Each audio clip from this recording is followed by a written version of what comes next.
Whatever you wind up doing is exactly what you should be doing. And I have not behaved one single day of my life. Not one day of my life have I behaved, and I am fine. I need your help. I can't tell you what it is. You can never ask me about it later, and we're gonna hurt some people. Whose car are we gonna take?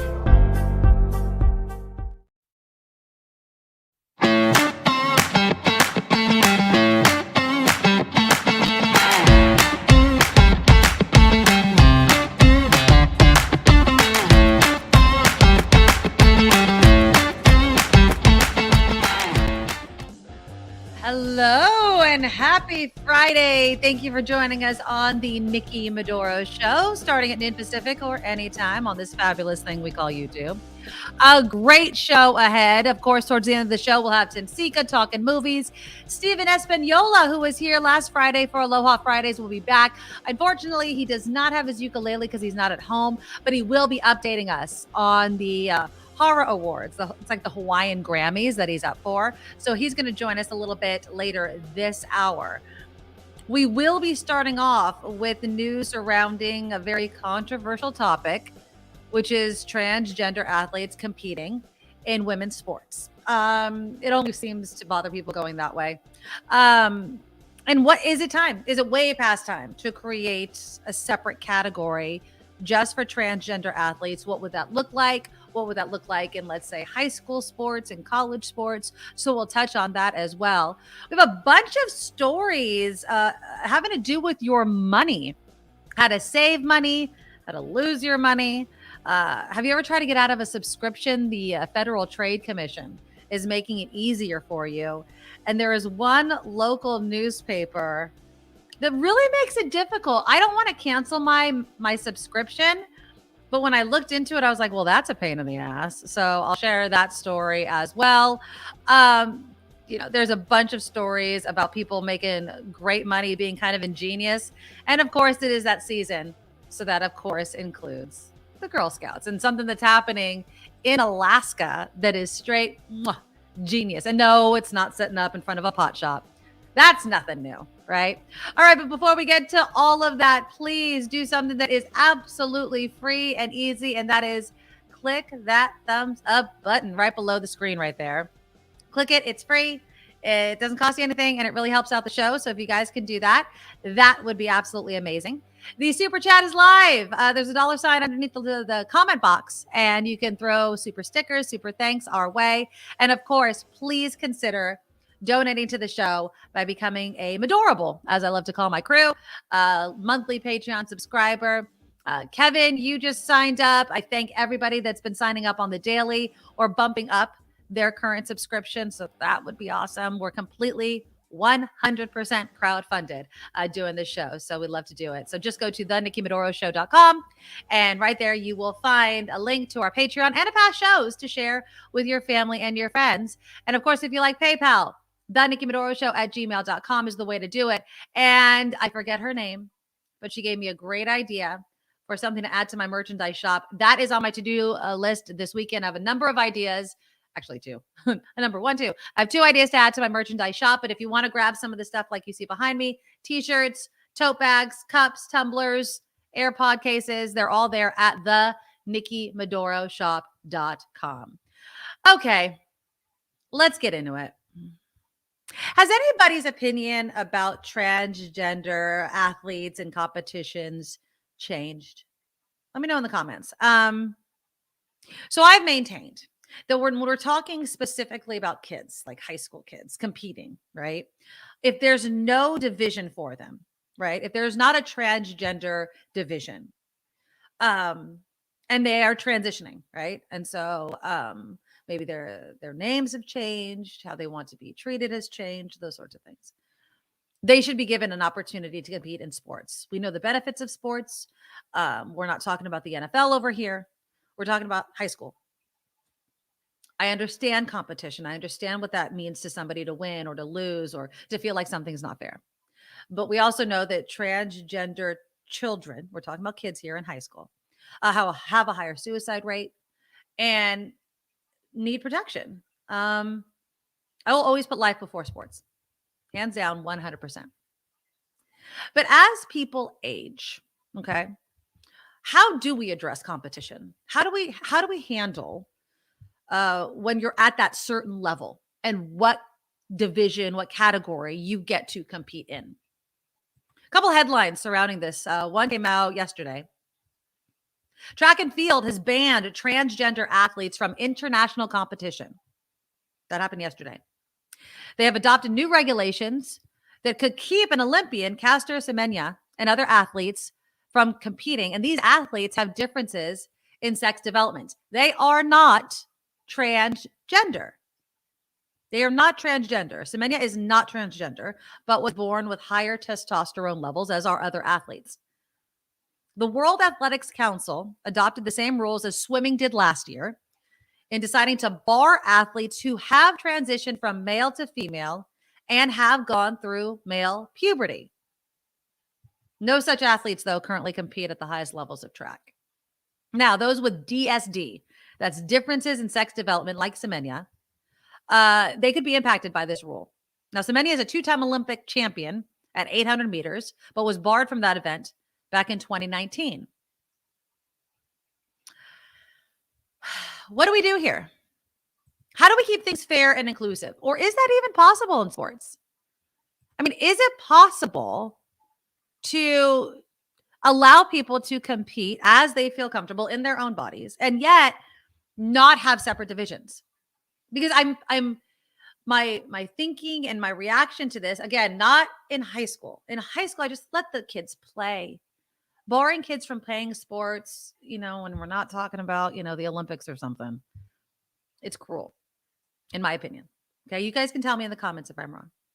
But when we're hitting, higher levels, elite athletes, what do? Because another story that came out last week, and let me show you the picture, had to do with this. So right there in the middle, first place, is a transgender cyclist. Okay. Let's see. I want to get the names correct here because I have a bunch of names in front of me. So apparently this transgender athlete, Tiffany Thomas, won. She's the one in the middle. She won Randall's Island Crit. It's her 20th win since she started racing in 2018. She's in her 40s. She's older. And she came in first. Now, I don't think there's anything wrong with transgender athletes competing. I don't even think there's anything wrong with transgender athletes competing at high levels. But because she won, this also happened. Hannah Ahrensman, has decided to retire. And let's put retired in quotes because this is abrupt. She's basically quitting the sports. She wrote, I have decided to end my cycling career at my last race at the recent UCI Cyclocross National Championships in the elite women's category. I came in 4th place, flanked on either side by male riders awarded 3rd and 5th places. My sister and family sobbed as they watched a man finish in front of me, having witnessed several physical interactions with him throughout the race. Now, besides identifying these riders who are transgender women as men, let's just put that aside. I find that a little offensive. I do, but okay. How do we make it fair for people like Hannah? When we do know there is a competitive advantage. I'm not saying that, but as I've argued in the past, there are competitive advantages that extend well beyond your body, right? There's a privilege involved in getting training. There's a privilege involved in getting training when you're a kid, right? Some people are taller, some people are shorter. Nothing can be 100% fair. We know this. It's not up for debate. We're not identical human beings. How do we fix this? How do we fix a system to make it fair for everybody? Let me go to the comments. And again, I want to keep it respectful, people. Okay. These are human beings that we're talking about. These are talented human beings. So I don't want to start getting into, they're really men, they're really women. I mean, transgender women and transgender men exist. Okay. They cannot argue that there's biological differences. That's why they call, cisgendered women, biologically born women, those sorts of things. Language is important. I will forgive, as we are all learning how to use different pronouns and things like that, but let's keep it respectful in the comments, okay? Let's start with John. John writes in, what that swimmer did was grow up as a man, got the big muscles, then changed to a woman and was beating women easily and broke records for women's swimming. I mean, if you want to put it like that cut and dry, that is what happened, right? But, and this is the part that's so complicated, is people grow up realizing that they are not who they believe they are. They're not the gender that their genitals say they are. Let's put it bluntly. The Lady Beatrice says trans people should not be banned from competing if they have the talent. Exactly. But where do they compete? Do they compete in the women's category, the men's category, or should we hurry the hell up, as you could tell where my opinion is going, and create these categories specifically for them? Or is that wrong? Is that discriminatory? Is that separate but equal type of thing? Are there enough transgender athletes to actually make this a real competition? I'll say this. Just as we talk about gender fluidity, non-binary, transgender issues, the more we talk about it, the more we create space for people, the more they feel it, right? Well, I don't want to explore my gender, my sexuality, whatever, because I don't feel like there's a space for me. So I'm just going to hush up and stay kind of where I'm at. So if we create these divisions, then maybe it would draw more transgender athletes to them because they feel they'd be able to compete without ridicule, without people that are champion cyclists retiring and bringing cases to the Supreme Court, because that's what Hannah Arnsman did. She has done a Supreme Court filing and is basically calling this out as discriminatory against women. I'm just going to read you the conclusion of this filing. Every day that girls and women's equal opportunity in sports is denied is a day that females suffer irreversible harm and psychological trauma. By vacating the injunction against West Virginia's law, the court can reaffirm that females have not lost their equal opportunity to compete in sports on a level playing field. By affirming West Virginia's right to stand with girls and women, this court can ensure that the basic right to be treated equally as a person born female is still the legal norm in the United States. So she's taking it to court. She's taking it to court. Lady Beatrice, also thank you so much for the $5 super chat donation. She says, I don't think it should matter. The only thing that should matter is talent. Okay, but when you talk about certain sports, I mean, a competitive edge matters. We're not talking about chess. Let's just say chess, right? Women compete against men. It's not a physical type of thing. How you were born versus who you are now doesn't matter as much in a non-physical sport such as that. Lady Beatrice also writes in, and thank you again for the $5 donation. We need to be straight without being narrow and respectful of pronouns and the fact that pronouns don't make them less of an athlete. Absolutely not. It doesn't. Let's welcome Kim McAllister to the show. And Kim, a couple of new headlines surrounding transgender athletes. One is that transgender athletes in track and field have been banned from international competition. Mm-hmm. And then we're talking about this Hannah Arnsman, champion cyclocross rider who has retired or quit because a transgender rider beat her in a recent race. And she's taking it to the Supreme Court. She wants to. Do you think it's time to create separate divisions for transgender athletes, or do you think that's discriminatory? So I think part of what makes these high-level competitors,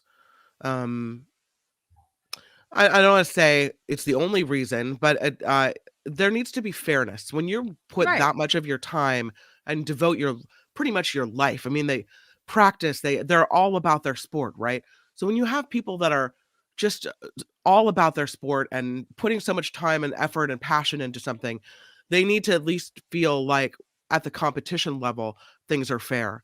Right. And if they don't feel like things are fair, then you're not going to have people come in and participate.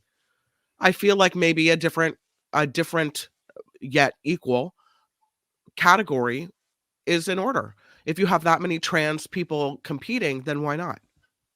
And that's what I was asking. Do we have enough? And I was saying that if you create the space for these athletes, they hopefully will fill it, right? Like if I was transgender and I was an athlete and I was good at a sport, but I don't feel I want to go up against society's judgment, ridicule for competing in either the male or the female competition, I might not compete at all. I might not do sports and we know the benefits of sports.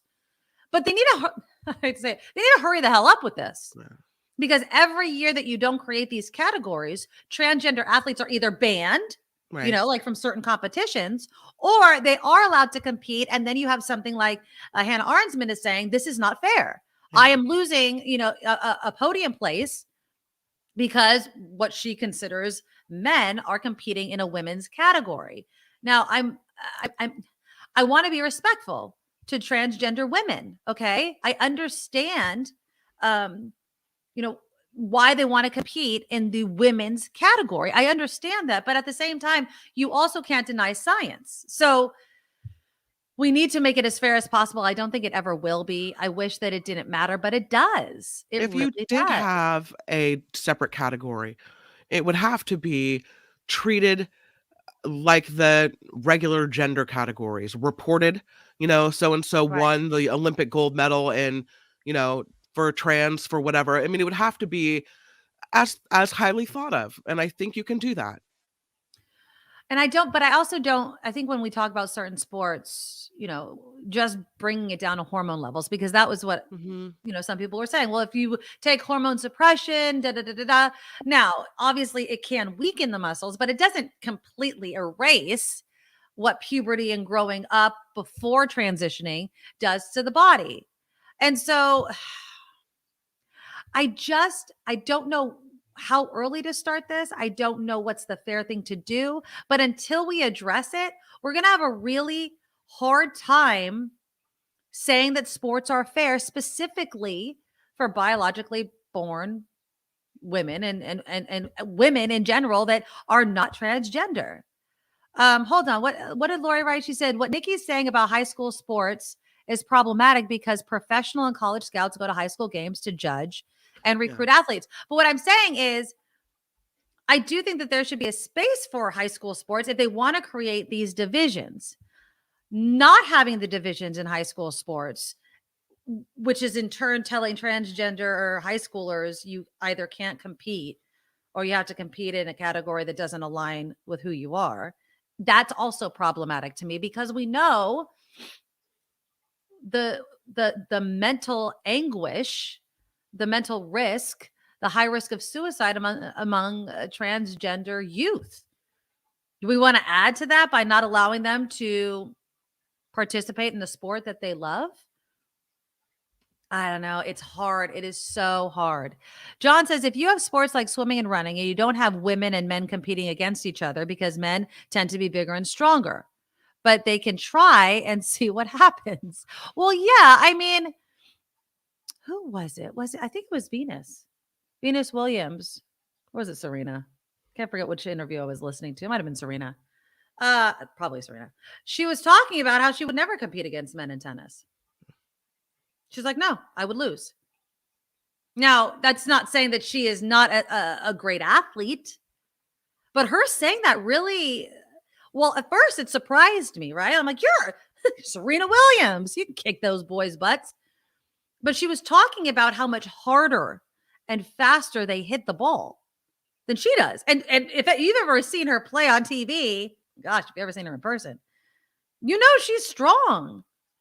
But she even says it. And my opinion about this issue has evolved by listening to, both sides and understanding that on one hand, sports are not more important than life. On the other hand, when you hit a certain level of sports and becoming elite, these things need to be kept in mind. Trevor and Concord, take Serena Williams, for example, probably the best female tennis player ever. But I've heard she said she wouldn't even crack the top 50 or 100 in men's tennis. Exactly. And I would say, oh my God, Serena Williams can kick anybody's butt. But I want to say it was even recently, but maybe it was an older interview that I was watching.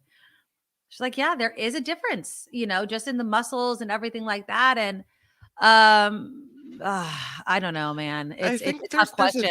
there's a difference between wanting to be inclusive, wanting, Right. recognizing trans people have rights and are, no different than anyone else, versus wanting fairness in sports. Because you have a guy maybe who is trans and now competing in the women's category, who maybe didn't take hormone replacement therapy, is as big as a very tall, very well-built man, and the women stand no chance. And so how fair is it? How fair is it? Right. Yeah, So Robert, I go back and forth between, wanting to be fair and also wanting to be inclusive, and it's hard to kind of straddle that line. right. Exactly. Robert says women should compete with and against women. Men should compete with and against men. And likewise, transgender athletes should only compete with and against transgender athletes. This is the only fair way. And I'm, I don't know if I should say this. I'm going to say it anyway.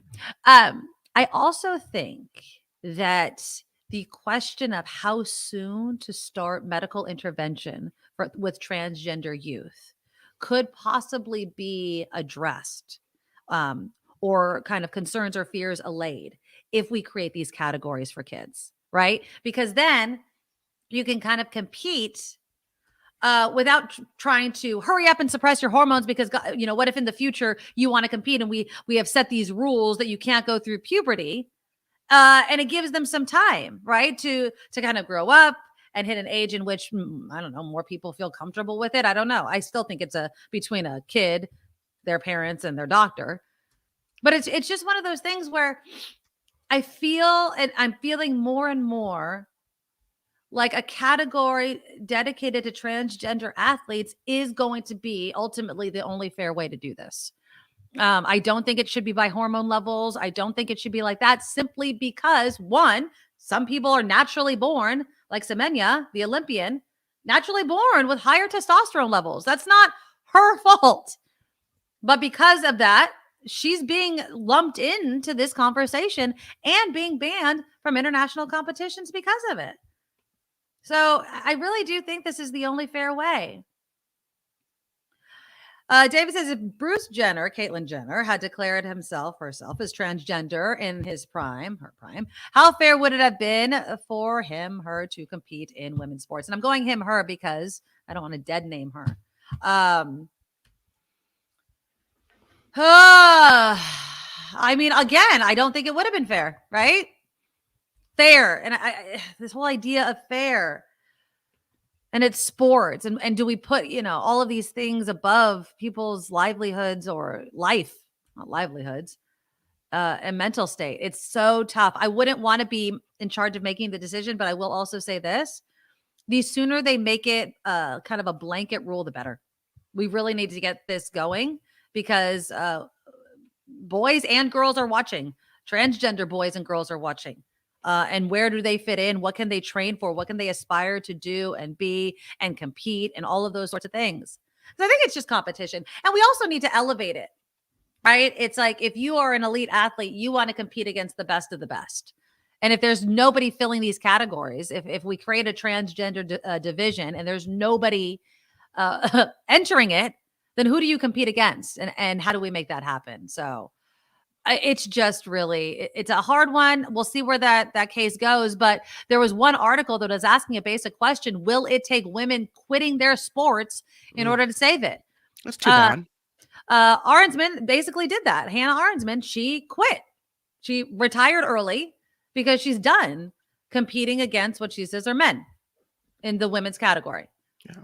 And so if more women do that, is that going to save the sport, or will it just, kick these organizations butt in gear to get this figured out sooner, which is what I think really should happen. Okay, so well, there's that.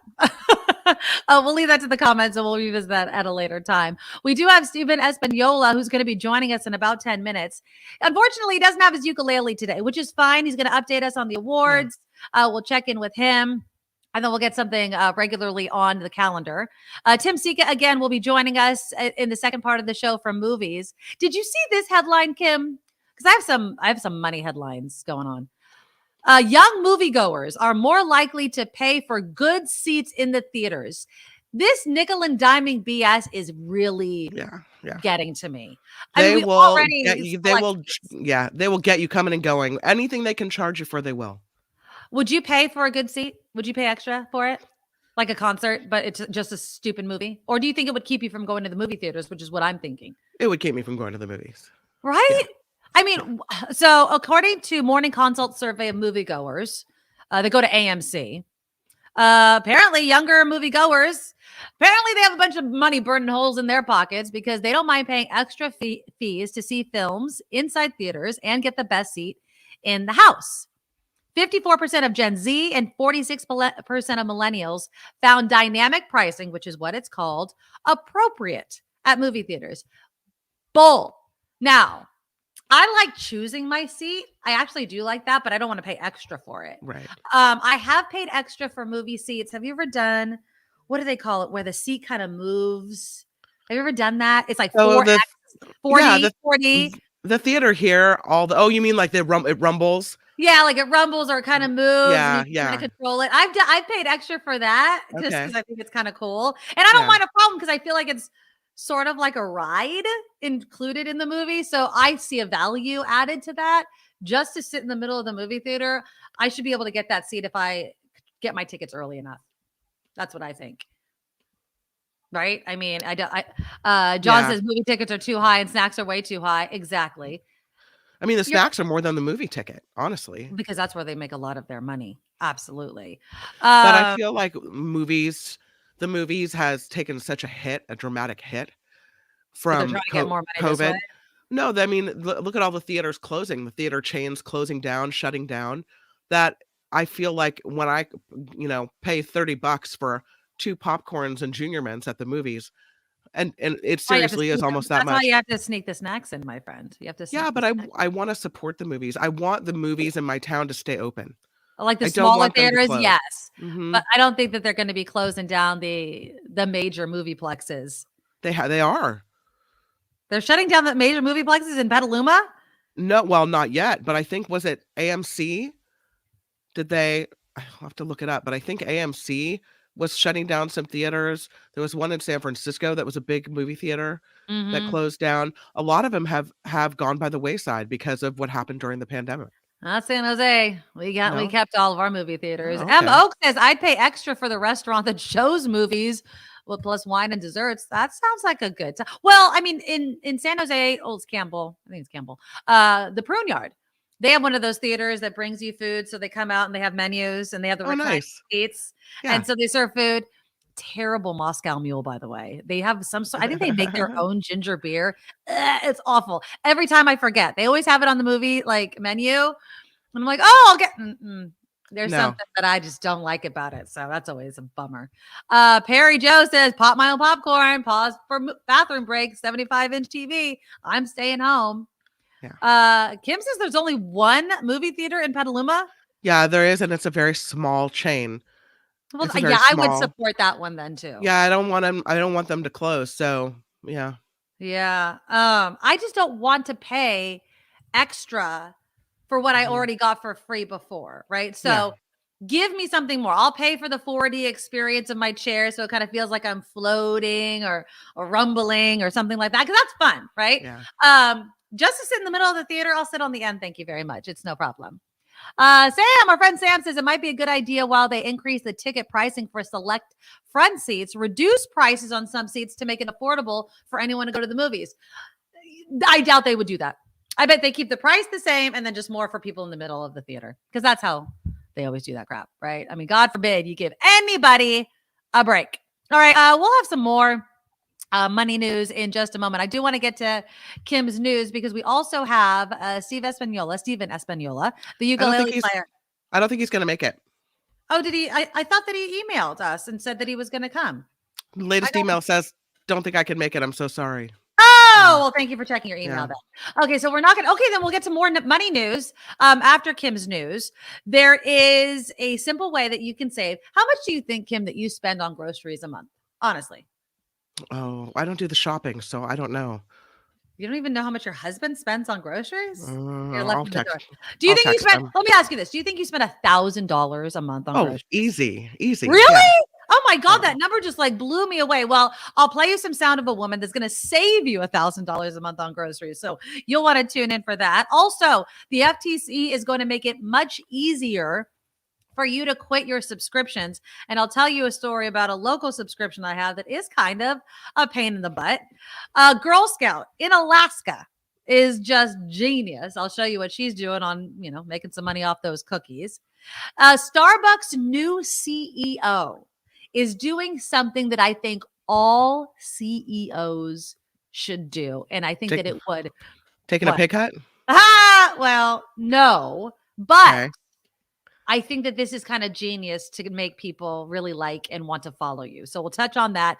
Also, you sent me this story about a mom at a Denver high school. I just have to show you.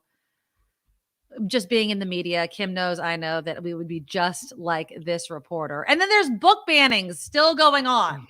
We have to touch on that. And you may be surprised at the book that is included in the list of books that need to be banned. So it just blows me away. Might be making a statement about something, but I like it. I like it a lot. Click that thumbs up button. We'll talk about all of that and more after Kim's news. Now, from around the world to up your street, the Nikki Medoro Show presents News Czar Kim McAllister. And this report could be sponsored by you. If you would like to talk about sponsorship opportunities, please email us at thenickimedoroshow@gmail.com. Let's go right to President Biden, who says the U.S. will always have Canada's back. The president noting the long-standing partnership between the two nations in an address to the Canadian Parliament today. He said the two countries anchor the most competitive, prosperous region in the world. He laid out how his environmental and economic initiatives will create union jobs on both sides of the border. President Biden added the two nations will stand shoulder to shoulder against Russia's brutal aggression in Ukraine. A New York City grand jury may hear from another witness on Monday in the criminal case involving former President Donald Trump. The jury is not meeting today, but experts believe that they are near the end of this process. Jurors are trying to decide whether to indict Trump or not in connection with an alleged payment to adult film actress Stormy Daniels to stay quiet about a very quick affair. A top Federal Reserve official believes the central bank responded appropriately to everything that happened in the recent banking crisis. James Bullard said the Fed action was quick and it was enough to contain the fallout after the Silicon Valley Bank collapse. The St. Louis Fed president's remarks were made after the central bank raised interest rates yet again this week by a quarter point. The Republican House-led House has approved an education bill that emphasizes parental rights in the classroom. The House Speaker Kevin McCarthy accused Democrats, you can see him here, of being too extreme to believe that parents should have a say in their students' education. House Minority Leader Hakeem Jeffries says the Parental Bill of Rights measure opens the door to book bans and to censorship in schools. Who should decide what our children learn in the classroom? And would you say possibly that when you elect a school board, that's when parents are weighing in on the option? Or would you say that parents should have more of a right to tell teachers what they can and can't say? It's interesting. Officials with Ford Motor Company say they have lost approximately $4 billion in their electric vehicle business. The division known as Ford Model E also lost money in the previous year, but the company is outlining a plan to make EVs profitable, they say. Market analysts note it took Tesla more than a decade to turn a profit. So how much time is Ford going to give themselves for the same thing? A Cleveland man is facing criminal charges after being accused of smashing a drive-through screen at a Taco Bell. Say it ain't so, Nikki. What? Be nice to my Taco Bells. Come on now. Police say the suspect got upset when told the restaurant was only accepting mobile and DoorDash orders at the time. Oh, I'd be pissed. He was trying to order a grilled breakfast potato burrito on Monday. And he got mad enough to smash the drive-through screen, Nikki. Yeah. Calm it on down. He was a little angry. Don't be all violent. It's just Taco Bell. Jeez. I mean, could you then just pull into the parking lot, DoorDash it to the spot 5 or whatever? Or mobile order. So the whole mobile ordering thing. Yeah. So if you go to some fast food drive-throughs, they'll ask you, do you want to use your mobile pay? I'm like, no. And it's a recording. It's not even the person asking you. It's just a recording. They want your data. That's what they want. There is a San Jose State Museum docent turned genetic researcher now debunking a famous relic. Tristan Begg was an anthropology student at UC Santa Cruz and a Beethoven fanatic. Well, he volunteered as a docent at San Jose State University's Beethoven Center in 2009, where a lock of Beethoven's hair was kept. Now, Begg is a PhD student at the University of Cambridge and the lead author on a genome research study that proved the hair actually came from an unknown Jewish woman. Ferdinand Hiller was a 15-year-old musician when he clipped the lock of hair the day after Beethoven's death in 1927. Berg has a theory that Hiller lost the hair and replaced it with a lock of his wife's hair. That hasn't been proven. 5 other locks of hair were authenticated, including another one recently acquired by San Jose State. Oh, interesting. That is interesting. Yeah, they did some testing on all this hair. They're like, hey, Mom, I need some help. I lost something. Can you give me a little lock of your hair? That is hilarious. So what I read is that they couldn't show any medical reason after the DNA analysis of the hair for his deafness, the fact that he went deaf as his life progressed. But they did find major liver disease and possibly hepatitis in him. So there's a thought that maybe having liver disease, alcohol tendencies, and cirrhosis combined then with getting hepatitis, I think it was B, may have led to his death. So that's what happened. That is interesting. It is. I'm Kim McAllister on the Nikki Medoro Show.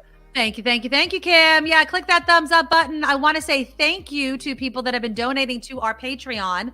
We just had a new subscriber while the show was happening. Kim, so nice. Thank you. So her name is Kim, not you, Kim. Oh, Kim. Another Kim. Thank you. We really appreciate it. So just go to thenickymedoroshow.com, become a Patreon subscriber, consider maybe bumping up your Patreon subscriber because we are now 100% crowd funded and it helps us out. And the super chat, of course, is live. We had Lady Beatrice start us off with a couple $5 donations, actually 2 of them. Thank you so much. We really appreciate it. So if you could donate during the show or even during the replay, we really do appreciate it. Let's talk more about money, shall we? Yeah. So there is a woman. What is her nickname? It is called Freebie Lady. Freebie Lady. Okay. Let me show you a picture of her. I have a picture of her right now. Make sure my music is down. Okay. So here she is. Why did I lose her? Oh, I have too many movie things. Here she is. So there she is. And she's created something called BORS because you have to have an acronym to remember anything anymore. And she explained to Good Morning America. Her name is Becky Giles, by the way. She explained how she saves $1,000 a month on groceries. I'm just shocked she spends $1,000 a month on groceries, but here's the grocery store hack for you. She's known online as the Freebie Lady. This question I get asked all the time. And this morning, Becky Giles is sharing how she saves $1,000 a month on her family's grocery bills. So since we've been doing this, we save about $1,000 a month, which equals out to about $12,000 in an entire year. The mother of 2 says she uses 5 easy steps, an acronym she calls BORS. BORS is the method that I have used to cut our groceries down from $1,200 to $1,400 a month to only $400 a month. In BORS, B stands for budget. Giles recommends putting aside $100 a month for food per person. So O stands for organized. She says being disorganized will cost you. I go into my pantry and I take out everything that is expired or we're not going to eat. And that'll just kind of give you a clear plate for what you have and what you need to get. R is for reuse. Giles says you can repurpose food, turning chip crumbs into breading, stale bread into croutons, and veggie scraps into vegetable broth. Her next letter of advice. E is for eliminate waste. We try to eliminate waste as much as possible. I think of food as every time you throw food away, you're actually throwing money away.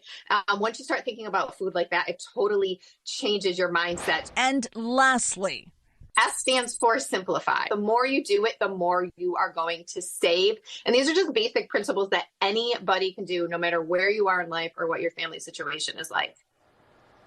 And when it comes to simplifying, Giles also says he should simplify a meal plan and have themed days of the week. It helps with grocery shopping and meal planning. Do anybody have themed days of the week? So we always, even though it drives me nuts, and don't hate on me, Taco Tuesday is just getting old in my house. There are days where I don't want another taco. And you don't want another taco? What? I mean, so we or a burrito. So we make the beans. We have to have beans and meat. That's all my kids like. They don't like any of the yummy stuff like the lettuce, the avocado, the salsas, or anything like that, which makes it cheaper, but kind of boring. And I could buy all of that stuff, except then we don't eat it enough other days of the week, which I should probably do. But I'm just kind of tired of it. And then usually on Fridays, when I was a kid, Friday was either Chinese food or pizza. It was one or the other. And it was just on Fridays, and we got to have that. But other theme days, anybody in the comment do theme days? I feel like that's easy. I don't know, casserole Wednesday or a pizza Friday. Make your own pizza. Trader Joe's dough, sauce, pepperoni. That's a good idea. Everyday wine, moke. Yeah, everyday mule. Monday Mule Day, and then Tuesday and then Monday. I got an answer from David. We spend $1,500 a month on groceries. I should, which makes sense because I've gone into and I'm not allowed to do the shopping because I spend frivolously. Okay. I'll go in and something looks good and I just throw it in the cart without looking. And he's like, you can't do that. Yeah. We need to be specific in what we're buying. And I feel like I'm not that because I go hungry and then it's don't do that. Yeah. Yeah. It's a junk food city. So I don't even go in.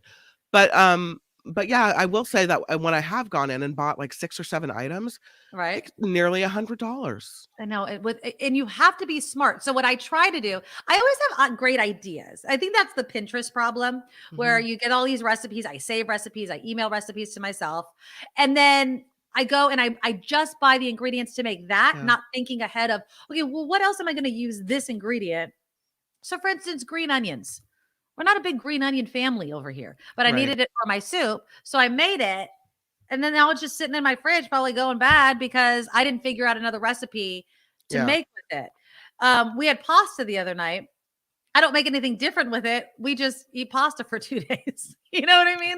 I need to get a little bit more creative. Fish fry Friday. I'm sure your house smells delicious on Friday, John. Spaghetti and meatballs for the other John on Fridays. How much do you spend a month on groceries? Are we overspending? Well, I mean, I'm going to be honest. Okay. And this is terrible to say. We eat out too much. Right. So for instance, because my daughter, so she'll probably get something right after school. So for instance, I'll get she'll have a bean burrito. But then last night, don't judge me, she wanted McDonald's. That's how I knew about the drive-thru. And because it was 8:30. Until when she got home from cheerleading, and we had pasta, but she ate the pasta before she went to cheerleading at 5:30. So that was technically dinner, but then she wanted something after. And I'm like, I'm not making a whole nother dinner. And she didn't want the leftover spaghetti again. So then I just got her chicken nuggets. So if I factor in that kind of BS, I don't think we spend $1,000. If I go to the grocery store, I probably spend about $400. So maybe $700 to $800 a month. Okay. Something like that. Yeah. But yeah, we need to, you eat out so much, you probably spend well over $1,500 for food a month. Yeah. I mean, we've been definitely pinching our pennies since we moved to the new house because I'm paying a lot more in rent. And of course, doing the show and all that sort of stuff, but I'm pretty good. My kids also aren't huge eaters, which really helps.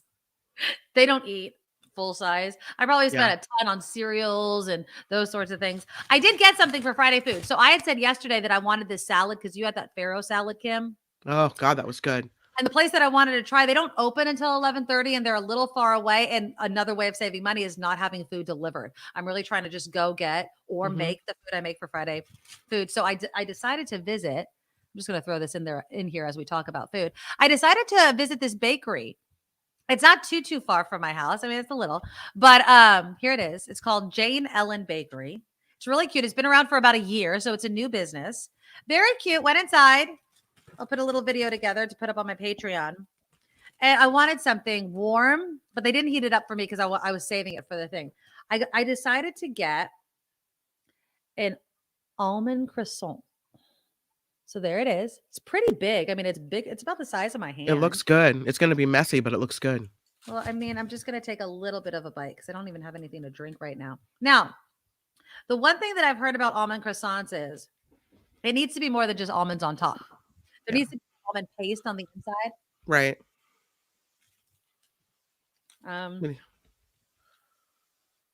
I see almond paste on the inside. Okay. Very They're good. doing it right. They're doing it right at Ellen Bakery. What is the name of it? Ellen? Jane Ellen? Yeah. Jane Ellen Bakery. Here it is again. Okay. Jane Ellen. On Union Avenue. Okay. Very cute shop. It's in a gigantic parking lot that has a ton of other businesses. But as you can see from the sign right there, they have their own little, this is only for our customers thing. Really cute. I know. Exactly, Karen. It's a huge, huge croissant. So I'll nibble on that throughout the show. But it's good. And so if you're wondering if it has the almond paste on the inside of said almond croissant, it does. Very, very good. I give it a thumbs up. So okay. Very, very good. Speaking of food, I want to share this with you guys. Oh, do I have it ready to go? Let me see if I have it ready to go. So it's Girl Scout cookie season. Have you guys been buying Girl Scout cookies? So you're kind of cutting out a little bit. Are you asking if I've purchased Girl Scout cookies this year? Am I cutting out? I apologize. I was trying. No, you're not, but you were a second ago. Okay. I have purchased some Girl Scout cookies this year. Yes. It's the first year we're not selling them. So my dining room table is not packed with Girl Scout cookies. Mom. You're not the cookie mom. I'm not the cookie mom this year, so I had to go elsewhere for my cookies. Yeah. Well, look at what's happening in Alaska, which in all honesty, this is just genius. Here we go. And I came by and got me 4 boxes of cookies. I'm selling Girl Scout cookies out of my mobile cookie booth. Girl Scout cookies. 17-year-old Kayla Malchoff, she built it. Before it used to be a 1970s pull behind Prowler, before I scrapped it down to the frame and built it from the ground up. It took about 3 years to kind of get it to where it's at right now. Yep, 36 months. That's Kayla's mom. She couldn't ask for more from her daughter. I am very, very proud of her. And these little tag-alongs? So my mom and younger sister and then my younger brother are in the booth helping. Kayla's cookie creation cart has all the ingredients for success. Stocking up on Girl Scout cookies. So I hope the cookies are still there. Maybe it's the color. I've driven by it before. I'm attracted to purple. Purple is my favorite color. So yeah, the purple box is the one that I like. Maybe it's tasty cookies and a good business spice. For great marketing skills. It's very attractive. It's colorful. Was mimicking the idea of a coffee kiosk. Maybe it's a cookie custom. It's tradition to eat Girl Scout cookies. A long time sister for Girl Scout cookies. Anytime they come around, I'm there for the cookies. Okay, so I thought that was genius. I mean, it's a lot of work. And she's 17. What I noticed being a cookie mom is that there are a lot of rules about where you can sell the cookies, when you can sell the cookies. Are you just allowed to put up a random booth? No, you're not. You have to get permission. It has to be at a certain place. At a, so you can have a home booth, but you can't be on the sidewalk. You have to be on your property, so you can't be encroaching the sidewalk area, even if people could see you better. You can't do it in front of a business that, is not signed up to let you sell. You can't just do it on a random street corner. It has to be all very specific. So I'm surprised that her cookie booth is allowed. I would think it violates some rules somewhere. Would you complain? I would not. I never complain, but there are people that do. Why? They're so competitive about the whole damn thing. Probably. They really are. Other people. I think we were selling in our yard one day. Right. We've done that. School. Yeah. And I didn't ask first. I just did it or something, or I advertised on Facebook, or I did something that was against the rule. And I got the immediate slap down by some cookie mom who said that is not okay. And the troop leader called and said, apparently you've done something that's not okay. Yes. See, it's not like they're brutal with the cookie rules, man. Trevor has never eaten a Girl Scout cookie. Trevor's never had a Samoa or a Thin Mint. Yeah. I finished. Did I finish the Thin Mints? No, I think I have a sleeve left. I totally finished the Samoas. Those are my favorite. Yeah. I still have Tagalongs. Those are the peanut butter, chocolate covered peanut butter cookies. Yeah. And Eric says it probably makes bank, so they'll allow it. I mean, I feel like, again, for the other people in her troop, and she's 17, So she's definitely hitting the age. She's almost aged out. Yeah. At that point, you have to be involved in some type of program where you're doing it's like an Eagle Scout where you're doing some project that, will get you some huge award. And so, yeah. I love John's question. How come they don't have Boy Scout cookies? No, Boy Scouts sell popcorn, wreaths. Believe me, I have a Boy Scout. He just went yesterday, actually, to Boy Scouts. So, the flows like me, the trefoils. I didn't get trefoils this year because, it's funny. Last year I bought them and they just went stale because I was trying not to eat so many cookies. So I just didn't get them this year. I should probably get a box, but I'm trying to stay away from cookies. My husband's trying to eat better. I'm trying to eat better. This almond croissant's just calling my name. Jeez Louise. But yeah, I think it's genius. I like the booth. I call the trefoils the dad cookies.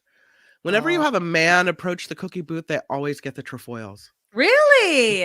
Those were mine. Back in college, I'd sit in the back with a cup of coffee of my class and I would eat an entire sleeve. I totally remember the teacher would just look at me. I never forget her face. And just look at me and I just kept shoving cookie after cookie. Like, are you done? I was like, nope. I need to eat these right now. She was really, really cool. But I just remember just going to town on those. What do you call them? I say trefoil. How do you pronounce it? I said trefoil. Trefoil. You put the I don't know on the different syllable. I did not. I have not seen the raspberry cookies. This is a total scam by the Girl Scouts, I will say. Not to call out my fellow Girl Scouts. I mean, my daughter used to be one. How do you introduce a cookie and then not make enough of it? It's a scam. Right. I think it's building up. They're trying to build up like demand for it, and then next year there'll be like an abundant amount of these raspberry Thin Mint. They're like Thin Mints, just raspberry flavored. That's the best way. Oh, is that what it is? Yeah. So it's just, instead of like the chocolate, it's red inside, but it looks just like a Thin Mint. And I think it has a raspberry minty flavor. I'm trying to see. That's what I thought. Okay. That's what I thought. That's how I thought it was being described. I don't know about the minty flavor, but definitely raspberry. That's what the pink comes from. But it looks like a Thin Mint. No? Yeah, you're right. It does look like a Thin Mint. I don't know. I feel like they do this they never make enough of the gluten-free cookie or the specialty cookies. Yeah, because nobody wants to buy them. Yeah, it's possible that they didn't do it on purpose. No, you do not introduce a new cookie that looks like a Thin Mint and not make enough. No. Gluten-free, okay. The Toffee-tastic, that's also one. Is that the gluten-free one? No, yeah. I call it out. Scam. Yeah, it's a mint. It's a Thin Mint raspberry. Yeah, it does look like that. I mean, please. Like they didn't know people were going to want to buy it. Look, I just call it how I see it. And I am not trying to knock the Girl Scouts. I'm just saying I smell some BS going on here. I really do. There was a time when you and I were competing moms in the Girl Scout cookie trade at KGO. I felt like people were pretty fair with the cookie buying. Yeah. There was a certain ledge right out of the newsroom that we would set up our cookie. And Violet's daughter, I'm calling out Jen. Jen's daughter, she was a great. She'd go there. Yeah, she'd sell you. She could sell you ice, in Alaska. I swear to God. Yeah, Girl Scout cookie season is not forever though, people. So if you're going to support your Girl Scouts, do it now. Yeah. All right. So have you ever had a subscription that was very difficult to get out of? Well, the FTC wants to make it extremely easy. As easy as signing up, which should be the case. I have a subscription, and I don't mean to call them out because it's very important. I support my local newspapers, okay? I support the Mercury News. I support the LA Times. I support the Washington Post. I spend a buttload of money on newspaper subscriptions. I also support the San Francisco Chronicle, and they are the biggest pain in the butt if you want to cancel your subscription. And why do you think it is? You have to call them. You have to call them to either change your subscription or do something or cancel it. They will not let you do it online. They won't even let you email. They don't even answer the phone, right? Well, I haven't called because, again, the bar is just that high. And I haven't done it. So I just got re-upped for my subscription. Now, it's expensive. It's over $200 a year. a year. So not that expensive. Okay. I mean, I really do I like the Chronicle. I like getting it. I like being able to access it. I have no problem supporting local journalism. Right. Well, when the bill hit, I always check my subscriptions. And I was like, did they send me some sort of notification that this was coming? Because I like to budget and blah, blah, blah. I guess they did. I didn't see it. But again, I was like, well, what if I wanted to cancel? And literally, I wasn't going to. I just wanted to see how easy it would be. You have to call. So the FTC wants to make it click to cancel, where basically you would just have to go online, click a button, and cancel your subscription. Because they know it's just, and I say this so many times, it's just like rebates. If they really wanted to give you the money off of a product, they would give it to you at the time of buying. But making you mail something in like a rebate, they know that bar is just a little too high for most people. And they look good by offering the discount. And they know damn well most people aren't going to send that stuff in. So, whoa, Sherry, your Chronicle subscription is more than $700 a year? What? No. I know mine's not monthly. I know mine's annually because Then you need to cancel and re-sign up for a cheaper rate. Wow. That's what I do. I did that with the Wall Street Journal because I get the Wall Street Journal as well online, and so you can go in there. There's something called Truebill. I am not doing an ad for Truebill right now, but I did try it, and it's one of those. They look through your subscriptions and you can cancel. I tried out the free version. You could pay to get something else. And it shows you all of your subscriptions. In the Washington Journal, I was able to get down. My Verizon, I was able to get down. When I had cable, I was able to get that down for a little bit. I didn't know that you have to call the New York Times too. Flo says they gave me a better option that made me want to keep my subscription. The Wall Street Journal does the same. If you say like, why are you quitting? And they go, because it's too expensive. Then they'll be like, what about this? And then they're like, why don't you just give that to me to start with? Jeez Louise. Wes has used Truebill. It works. It does work. I'm not going to pay for it. It's like, I'm not going to pay for another subscription to cancel other subscriptions. It seemed really stupid to me, but whatever. But yeah, so it's going to get easier. And I do think that, especially newspapers, they make it difficult, or they try to keep you on board because they are just bleeding money and they don't want to lose anything that way. And then finally, in our news and business segment, the new CEO of Starbucks is a man by the name of, I don't want to butcher it, but I will, Laxman Narasimhan. Okay. Let's just go with that. So he's the new CEO. He has been in the position since October when Howard Schultz no longer was the CEO of Starbucks. And so what is he doing? He has become a barista at Starbucks. And this just isn't for show. He earned a barista certification, which requires 40 hours of in-store training.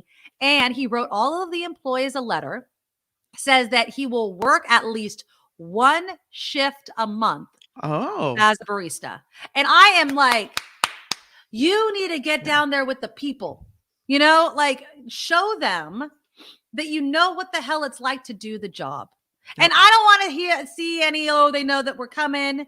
I have something on my lapel that tells the customer that I'm the CEO. No. You got to work that 5 a.m. shift where someone's waiting outside the door, pissed off at you, that you're 1 minute late, those sorts of things. You need to understand what it's truly like to be either a barista or a fill in the blank thing. I think more CEOs should do this. And obviously share the wealth, but I think that they would be more inclined possibly to share the wealth if they knew just how hard the job was. What was that show, Undercover Boss? Yeah. Where the boss got down there in the trenches and they were working everything. Yeah. But it always seems so staged because everybody that they worked with had some freaking sob story, right? I'm like, no. Just talk to Sally, who is fine and her family's all together and there's nobody sick at home. It's just the job's tough, man. Yeah. That's it. The job is tough.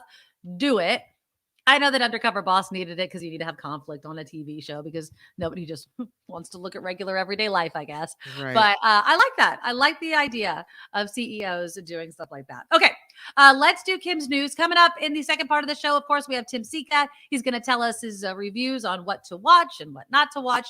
But when we come back, I have another Roe versus Bros sound to play for you. Remember Roe versus Bros? It's the chick. Oh, I love that. Yes. That goes out and interviews guys about parts of the female body to see what these voters who are voting on things like Roe v. Wade really know about the woman's body. So I have that coming up. We'll also talk about book banning. Now, this is in Utah, but believe me, if it happens there, it can happen other places. The type of books that are being banned include one kind of surprising one, although if you've read it, maybe you're not that surprised. And then Chat GPT. We've talked about it a lot. Mm-hmm. Somebody asked Chat GPT why books should be banned. And so I'll read you some of the responses that AI gave to the whole issue of book banning. I also want to say thank you. I'm getting all of these alerts on my phone for some reason right now. Tony, thank you. Just became a Patreon subscriber. Thank you so much, Tony, for becoming a Patreon subscriber. So if you guys can do it, please do. TheNikkiMedoroShow.com is where you get the link to become a Medorable, as I like to say, and become a monthly subscriber. Also find other past shows to share with your family and friends. And of course, the super chat is live. We give you shout outs during the show. All right, so we'll talk book banning and a bunch of other stuff coming up on the Nikki Medoro Show. Now, from around the world to up your street, the Nikki Medoro Show presents News Czar Kim McAllister. And this report could be sponsored by you. That's right. We're looking for new sponsors for the Nikki Medoro Show. If you're interested in advertising your business and helping us keep this show going, please email us at thenickimedoroshow@gmail.com. We'd love to talk to you about sponsorship opportunities. Okay, let's get right to the news because President Biden will begin his Investing in America tour, and that happens on Tuesday. Oops, that is the wrong picture, but this is the right one. There you go. He will tout his economic achievements and plans on the tour that will cover more than 20 states over the next 3 weeks. President Biden will kick it off with a visit to a chips manufacturer in North Carolina. North Korean state media says Kim Jong-un oversaw the test of a so-called secret weapon that can trigger a radioactive tsunami. What? The report claimed the drone capable of carrying a nuclear payload is designed to attack ships and ports by setting off what North Korea calls a super-scale radioactive wave. That sounds great for the Earth and the environment on our oceans. South Korea's president said he would make sure North Korea pays the price for its reckless provocations. King Charles is not going to France right now, after all. The decision to postpone the trip, the first state visit to France, comes as France is rocked by protests against pension reform. The 3-day trip was scheduled to start tomorrow. King Charles will not be going.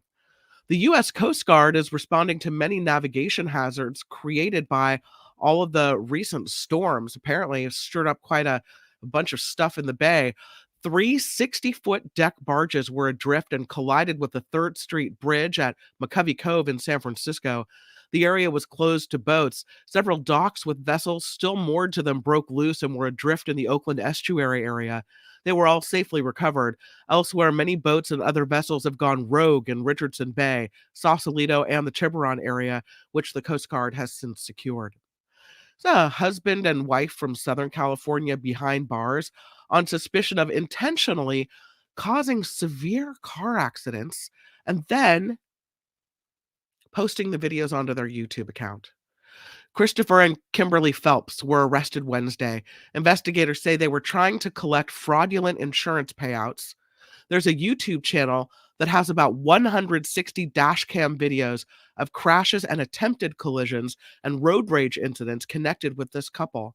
An arrest document says the couple's child was riding in their car during some of these crashes and other incidents. Unbelievable that people would create accidents intentionally. Some Walt Disney World workers will be receiving a pay bump, $3 an hour at least this year. The theme park agreed to a new contract with Services Trade Council Union yesterday. The union represents about 45,000 workers. I'm Kim McAllister.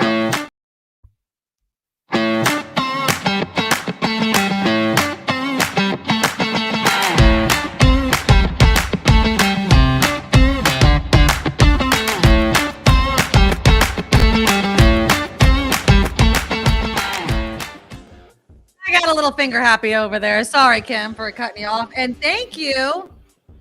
I hope I pronounced your name correctly. Fida, thank you so much for becoming the latest Medorable and joining our Patreon. Literally just happened during Kim's news. Was it FIDAA? I think that's FIDA. FIDA.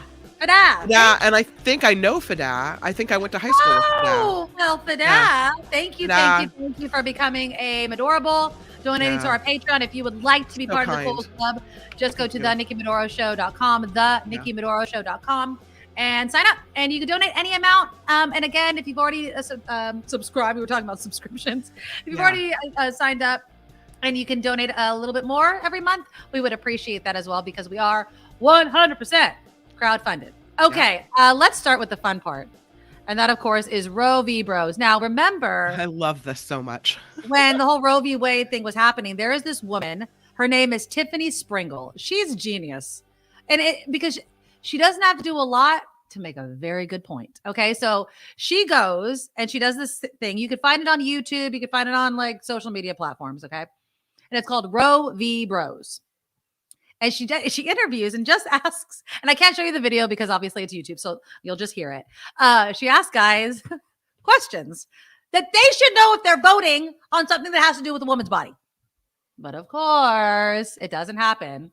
All right, so here's the latest installment. This is her in Washington, D.C. at a March for Life rally, so anti-abortion rally. Did your family talk to you about sex ed? My dad was saying something about lying with a woman, and that's when you put your seed inside of her. We're here at the March for Life for another episode of Roe v. Bros, a game show where we find out how much men know about women's bodies. Can you get pregnant if you pull out before ejaculating? No. Gotcha. How long does sperm live in the vagina? Couple hours, I think, only. 9 months.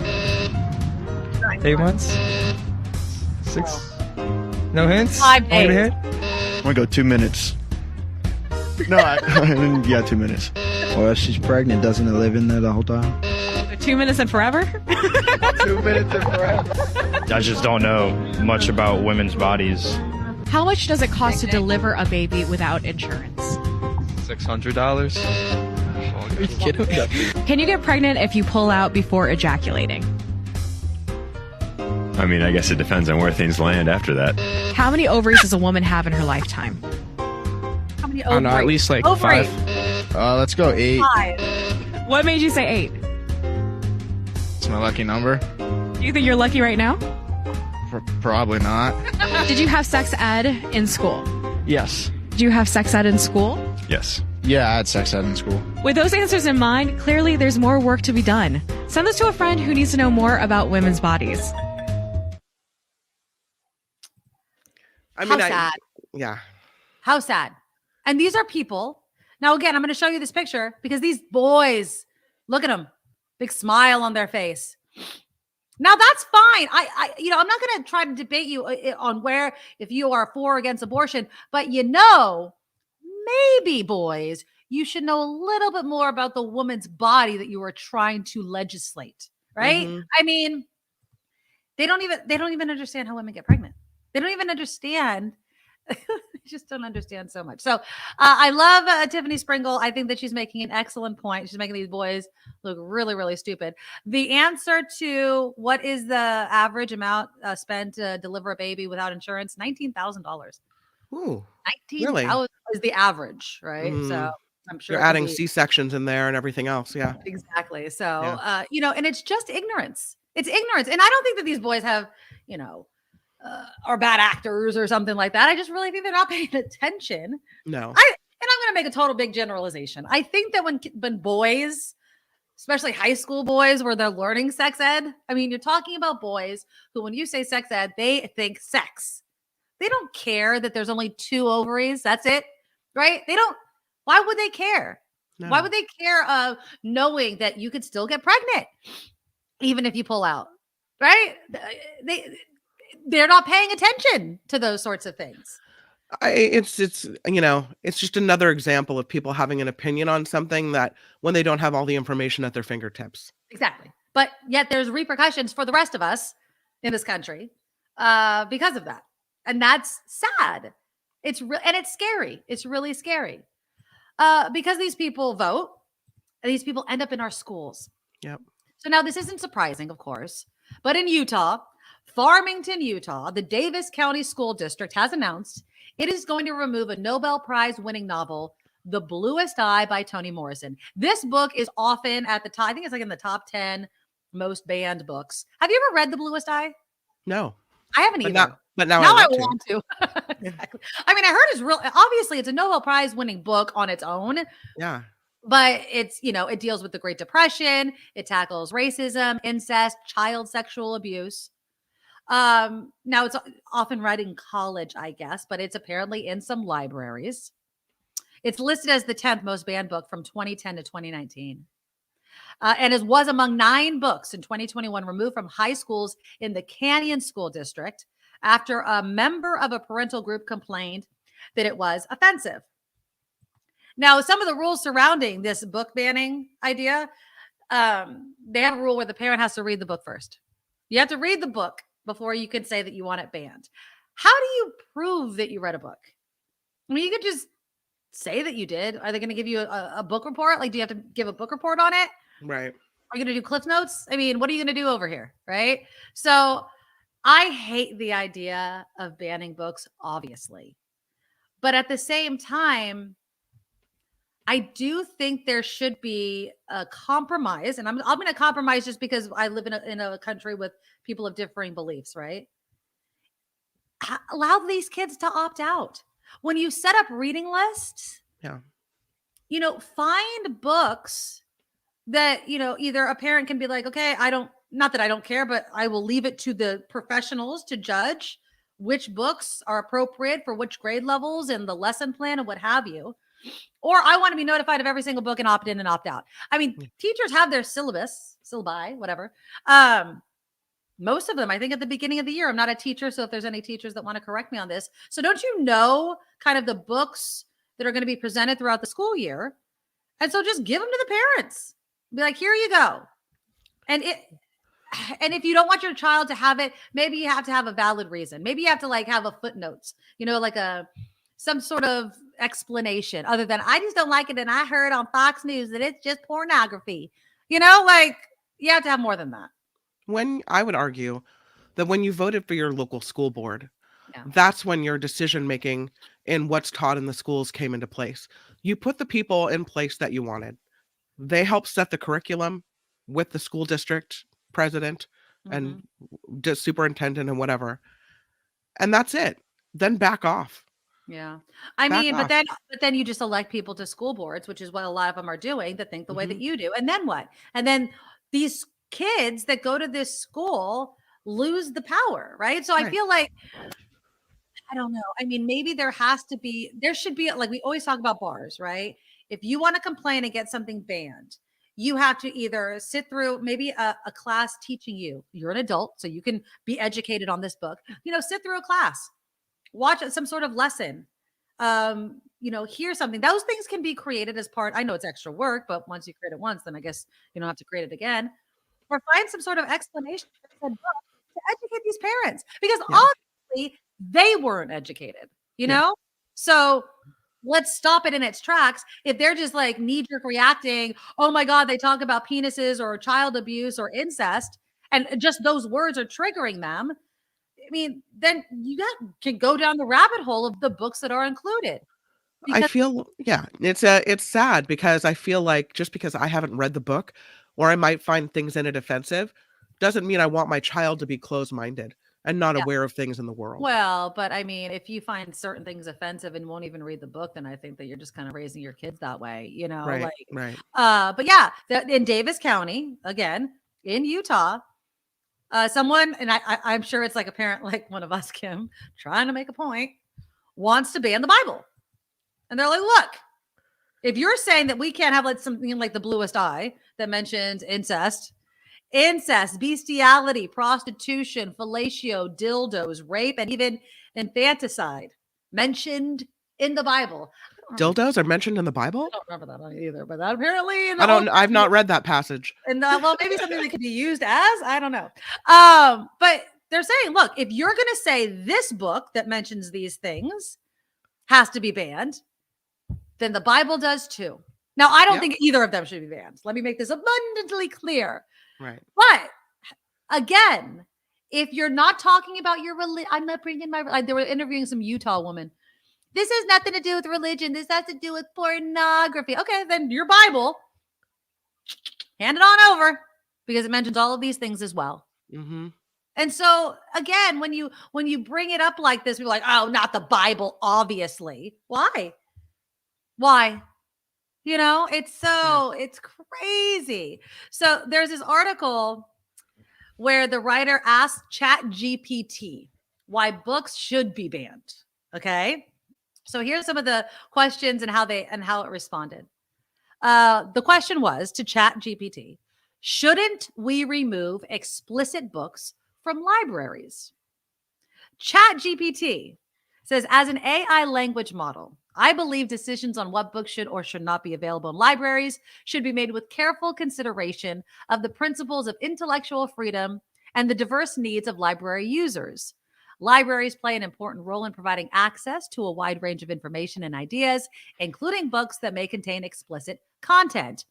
However, some people may find explicit books to be objectionable, especially when they are intended for children or young adults. It's important to note, and I love this, different people have different opinions on what is considered explicit, and what may be considered explicit to one person may not be to another. In addition, what is appropriate for children or young adults may also be a matter of debate. I mean, if an AI It's rather a diplomatic answer, right? Yeah, right. But it's true too. It's like, look, you know, and then I mean, it answers questions of removing books from a library is not a book ban, and he says ChatGPT says you are correct. And down in the note in the answer, it says it is important to note that removing a book from a library can have a similar effect as a book ban, especially if the book is widely read or has important cultural or historical significance. It can also be seen as a form of censorship, as it limits access to a particular viewpoint or idea. Yeah. If a freaking AI knows it, why can't a human being know it? Karen writes, hey, kids are going to be exposed to things you'd rather they not when you're not looking. Right. They can't be protected from everything. Anything considered objectionable should be a teaching moment. Agree, Karen. Absolutely. I mean, parents are always looking for inroads on how to have those awkward conversations, right? I mean, it's not like you're going to be like pouring the milk in the cereal and be like, hey, so do you know what a whatever fill in the blank is? You know, it helps to have reference points. It helps to have them read books. You know, you may not feel comfortable with your kid reading a book about incest, but it opens up or child molestation, right? But it opens up the dialogue where you could talk to your kids about stuff like this, you know, all sorts of things, drugs, you know, anything like that. It's being exposed to it. You're absolutely right, Karen, gives you the opportunity to have a much needed conversation. And that's just what's really, really important. And I don't know. I really just don't think that schools have enough to freaking deal with. Right? Schools have enough to do and deal with than to have to deal with every parent thinking, oh my God, this book, that book is going to, you know, harm and tarnish my child. It's not. It's just going to educate your kid and open a discussion with the teacher, who I would say is definitely more qualified to teach your kid about a certain topic than you are, because a parent is going to bring their own baggage to the whole entire thing, perhaps. You know, you can add to it, you can guide your kid, you could do all of those things, but I definitely think just leave the books where they are. You're bringing attention to them anyway. We talked about that yesterday. I mean, you being in an uproar and a tizzy about it is just going to make people want to go read it. Speaking of schools, I want to play you this video. I think you were the one that sent me this, Kim, of a Fox News reporter. She's covering, and again, another thing that schools have to deal with, she's covering a school shooting at Denver East High School. And I want to show you, I can't imagine having to work or even cover a school shooting when you have kids, let alone this happened. My son just came up and I had not seen him. Come up here. So I'm sorry, I've not seen my kid since this all went down. So hey, just really, I'm so sorry. I'm so sorry. Oh. Okay, are you good? Okay, I'm so sorry. There's no way you would have let your kid walk by. Lisa, if you need to step aside, please do.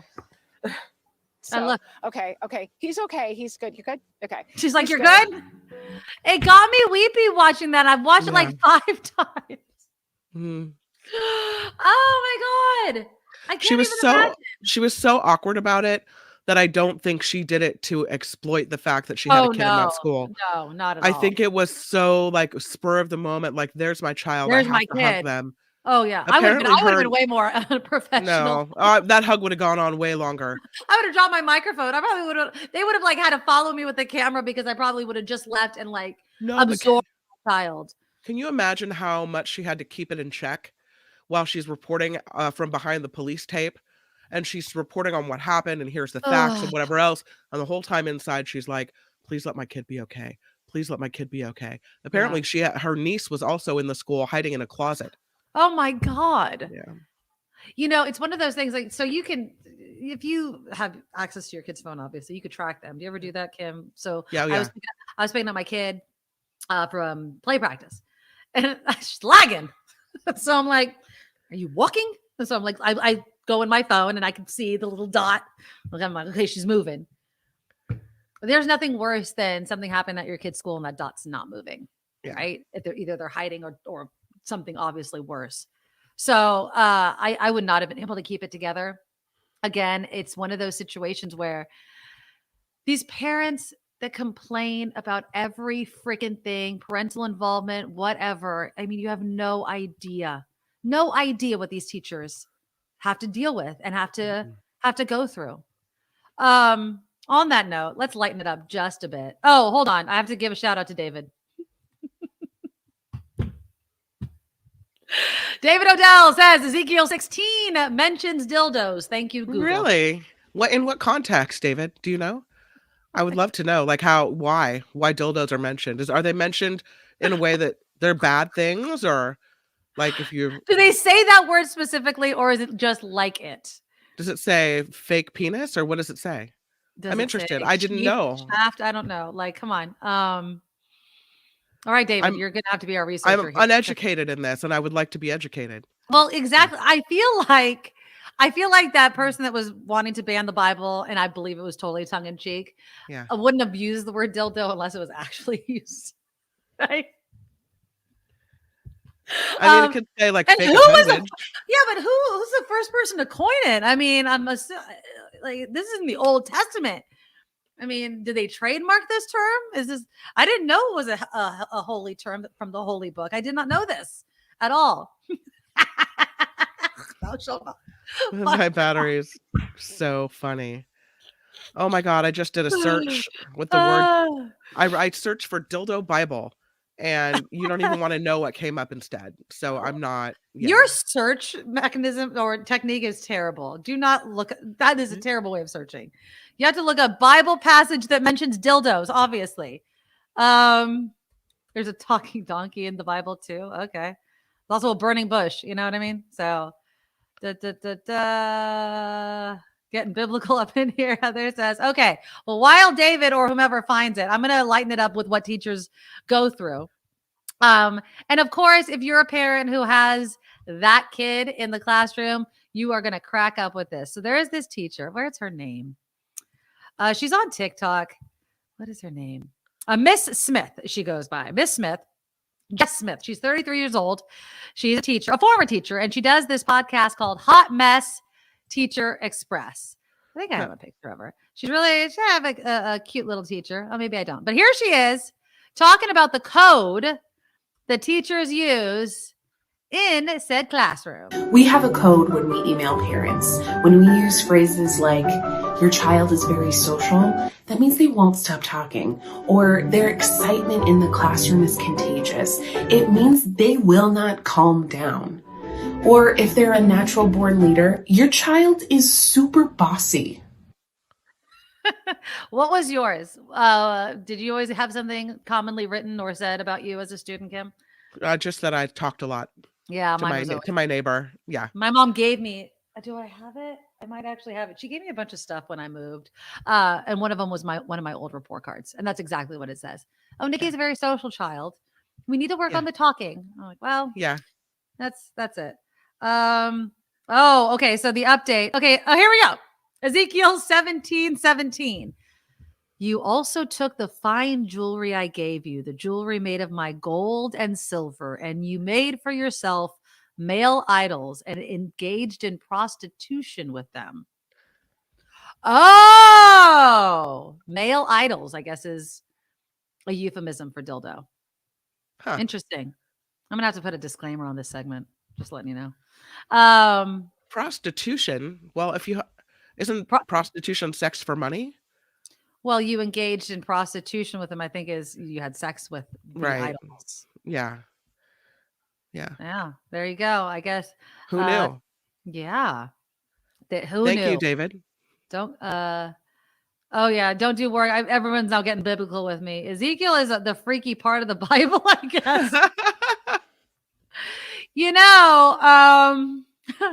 And Amy, yeah, we cover it all here on the Nikki Medoro Show, from school shootings to dildos in the Bible. You never miss a beat. And this was all in just one 25-minute segment. I'm a giver. A golden dildo. Who knew? Who knew? Yeah,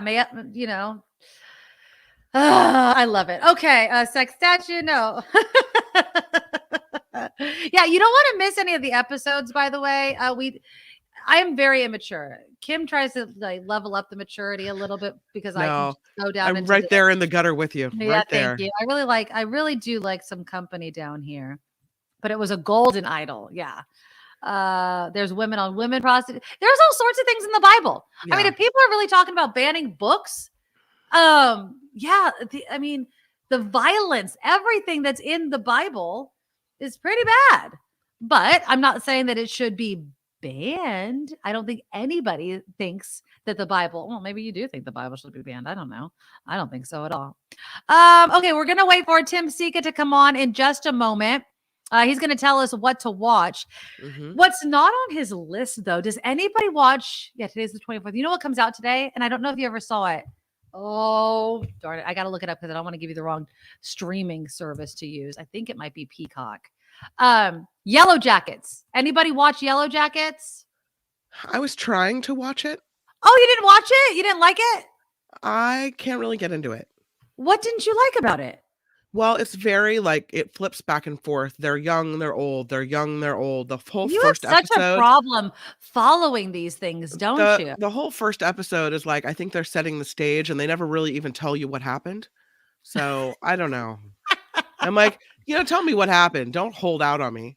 Oh, they're not. I found it to be it annoyed me. Oh, Showtime. Oh, it's on Paramount and Showtime. So that's what it is. So Paramount Plus and Showtime. I really liked it. If you don't know what it is, young girls are in a crash and then they're caught in the wilderness and it kind of really goes dark.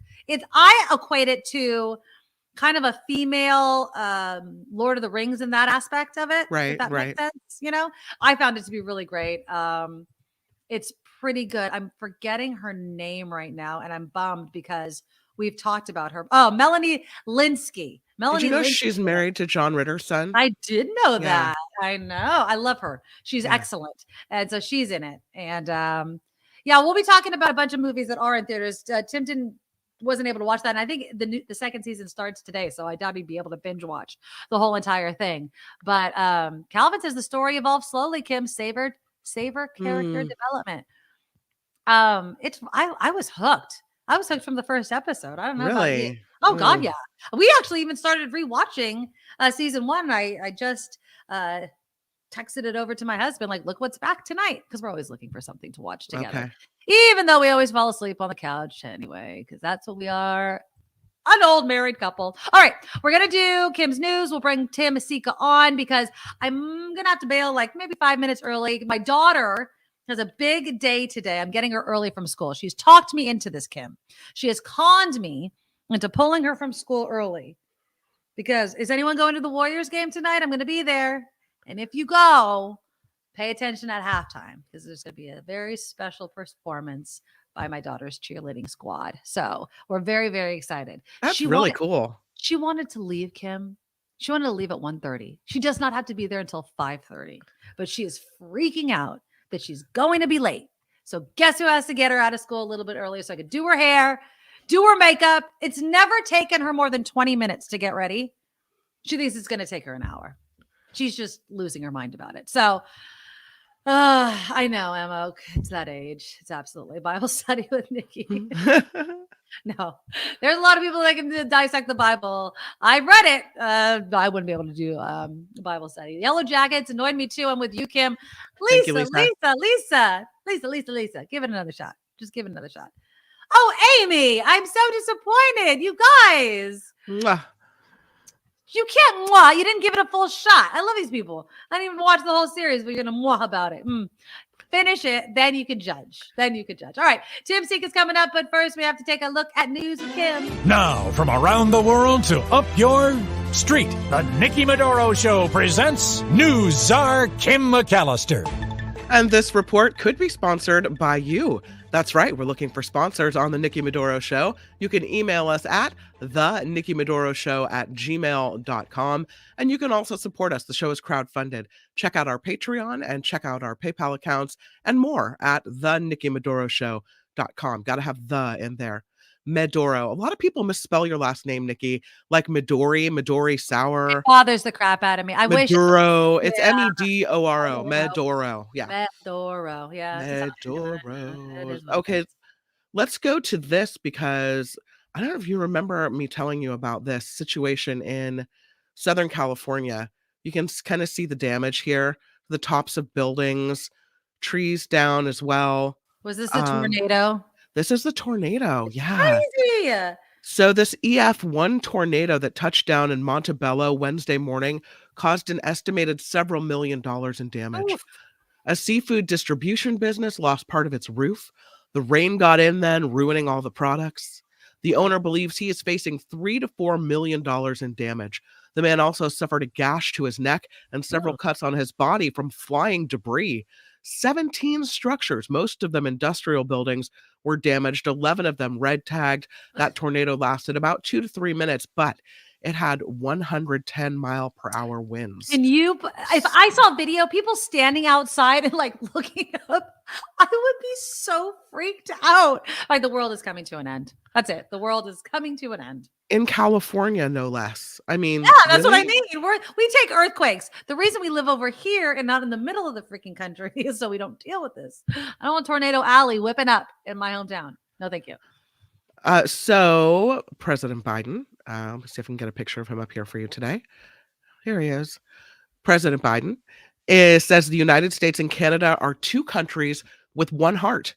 The president hosted the long-standing partnership between the two nations in an address to the Canadian Parliament. Biden said they will stand shoulder to shoulder against Russia's brutal aggression in Ukraine. An envelope with a suspicious powder was sent to the Manhattan District Attorney Alvin Bragg's office. This, of course, as Bragg weighs whether or not to ask a grand jury whether to indict former President Trump regarding the hush money payments. I have to show you this picture, though. This is wild, Nikki. I don't know if you've seen this yet today. This is Trump. He posted this picture of himself with a baseball bat. Oh, yeah. The bat kind of aimed at Alvin Bragg's head in a photo that was right adjacent to his picture. I mean, come on. So, inciting violence again. That's it. I mean, he can't stop. And he's going, oh, I was just joking. It's annoying. It's so annoying. But in posting this, he says there's going to be violence if I'm indicted. Yeah. He warns that there will be some type of violence. And now, unknown if it's connected to former President Trump at all, but we've got this envelope with a suspicious powder sent to Alvin Bragg's office.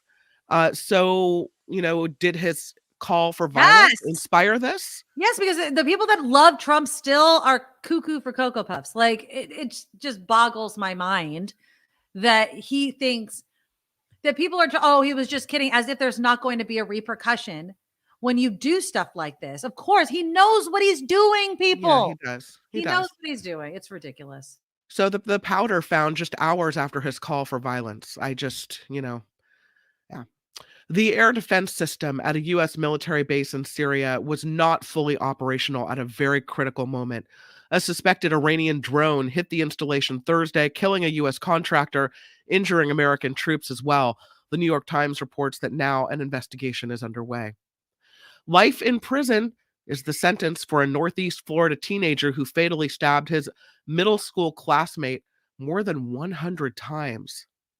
A judge ordered Aiden Fucci to spend the rest of his life behind bars. The now 16-year-old pleaded guilty to the Mother's Day of 2021 murder of 13-year-old Tristan Bailey. Oh, God, that's awful. 16 years old. I know that he stabbed his 13-year-old classmate 100 times. 100 times. Yeah. That's a lot. At 16, do you feel like there's no, we're not able to rehabilitate him, that he should spend the rest of his life locked up?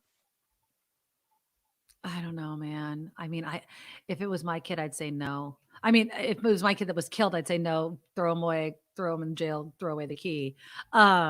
16, though, is really young. You got to get this kid help. I mean, 100 times to stab somebody, you are filled with so much hate, violence, whatever. That kid needs help. I would not want, if it was my kid that he killed, though, ask me, I'd be a lot harsher with my answer. That's for sure. Let's go to SpaceX because SpaceX is celebrating its 20th successful mission this year. Sounds like you're saying SpaceX, but okay, go ahead. Oh, goodness. You wanted me to have sex in space? No. SpaceX. X marks the spot. Yes, it does. Elon Musk's company, get your mind out of the gutter, sent another batch of 56 satellites into low Earth orbit earlier this morning from Cape Canaveral Space Force Station in Florida. The goal to use the equipment to provide affordable internet access across the world. So, Nick, see, they're not having sex in space. They're doing the good things with it. Right. Although I would argue that sex in space wouldn't be so bad either. I wonder if astronauts... How difficult it would be, though. I mean, how do you have any give? Do you just... How do you have any give? Well, there's the thrust and the other person just floats away. Thrust in the rocket? There needs to be sex happens, right? You need you need something to bang into. You can't float away. I'm going to end on a food note on this Food Friday with Nikki Medoro, Medoro. There is a new contender in the chicken nugget wars. Oh, KFC is coming out with its Kentucky Fried Chicken Nugget on Monday. Oh, it sounds like my dog. It's a chicken nugget. I'm sorry. We're doing the same thing at the same time. Yes. And so chicken nugget. So yes, KFC is coming out with its Kentucky Fried Chicken Nugget. The company says they are 100% white meat, in addition to being hand breaded with its original recipe. Where do you find the nugget on the chicken? I'm just saying. They start at $3.49 and they come in 5, 8, and 12 or 36 piece portions. Oh, okay. The chicken nuggets are available at participating restaurants across the country on Monday. Okay. So that was more of a free KFC ad than it was a news story, but okay.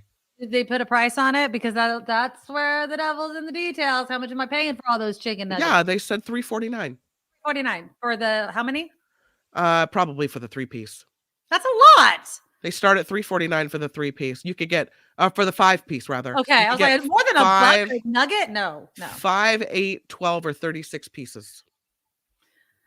Yeah, I don't know. I don't think we need any more nuggets in our life except my dog. That's all that we need because that's all anybody needs because he's my cutie pie. So there you go. The Nikki Medoro Show is crowdfunded and we appreciate all of your support.